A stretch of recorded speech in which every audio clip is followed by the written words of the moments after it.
ए भैया का हो भैया एगो दुल्हन अपना सखी से कहा था, का कहतिया अरे सुनत नहीं खे सैया मोरा बतिया के सखी उठले दरा दाया दी रतिया के।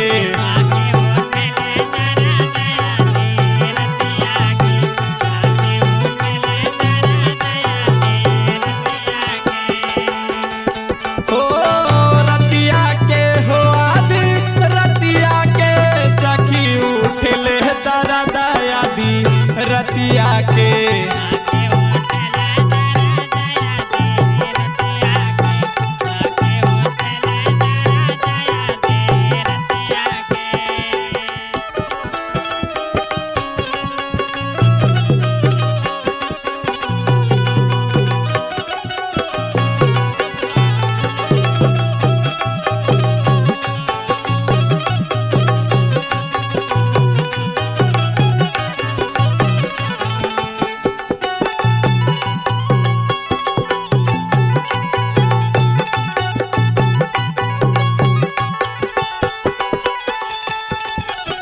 और का कहा था भैया, हाँ सस के जगैली सा सुर के जगैली सा सुर के जगैली।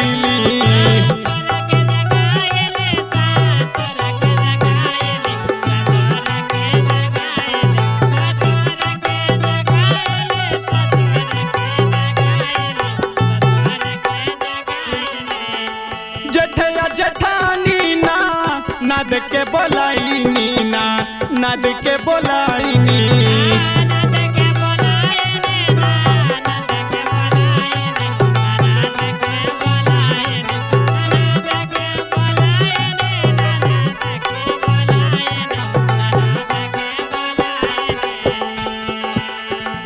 मुड़वा के नीचवा धैनी तकिया के साखी उठले दरा दाया दी रतिया के।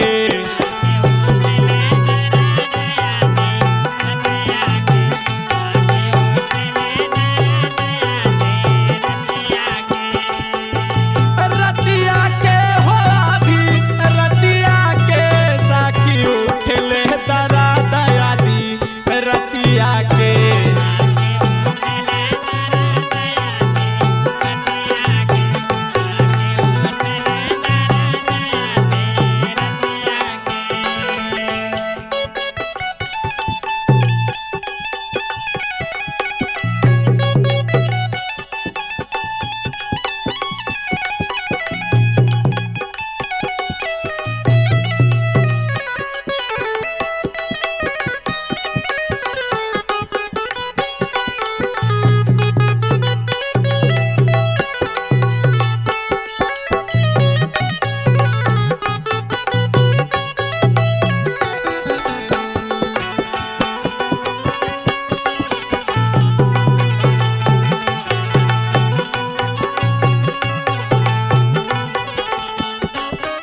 ए भैया दुल्हनिया और अपने सखी से का कहा था,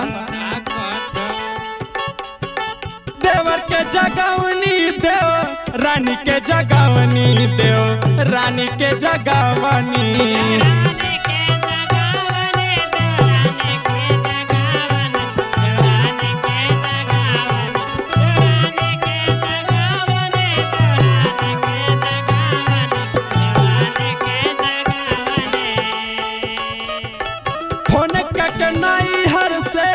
माई के बोलावनी हो माई के बोलावनी।